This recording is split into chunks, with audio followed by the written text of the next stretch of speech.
Love does not insist on its own way. Wow.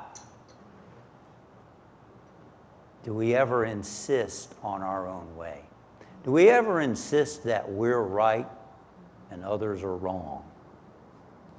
Is there only one right way in every situation? I don't think so. I think there are different ways to answers and solutions. There are different avenues. There is no one right way. There's one truth, God, and many paths to the one God. There's not even one right way to God. God is. And to insist that I'm right and you're wrong and that it needs to be my way is limited thinking, isn't it? And it causes resistance in other people. Nobody wants to go along with someone who believes their way is the only right way, usually, unless they're like a sheep who doesn't want to think. But for us, we realize that no.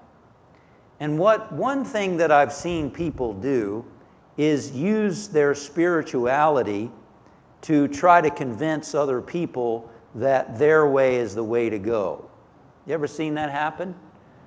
God told me that this is what we should be doing.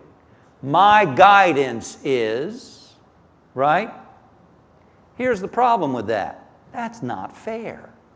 How do you argue with God's guidance? God told me that this is the way we should go. Well, you don't have much argument against God, do you? The problem with this is even enlightened masters aren't always sure about God's guidance. They check it, they test it, they discern it.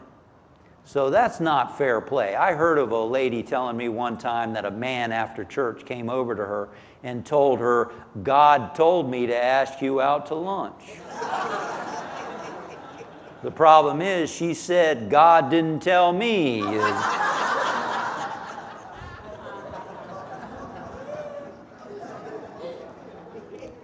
You know, sometimes we need to exercise our patience when we do receive guidance because other people may not be ready for that guidance. J. Donald Walters, the late Donald Walters, said that sometimes he was a spiritual leader of hundreds and hundreds of people, and he would say that sometimes he would wait years to address something in another individual because that person wasn't ready for it. Talk about patience and leadership. Wow.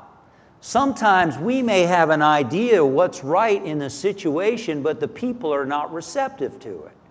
And so the question can be, what's trying to happen here? What is Spirit seeking to do in this person, in this situation, right now? And then that opens us to possibilities. I've seen a church get into a real big fight, people in a church fighting because they were voting. One wanted one person to be the president of the board and another faction wanted someone else to be the president, and they were fighting over. And I met with one of the people, and the whole idea of what's trying to happen here helped him so much to just stand back and be detached, not insist on his own way, not insist that it has to be this way. But what is God seeking to do here? What is seeking to unfold in the situation?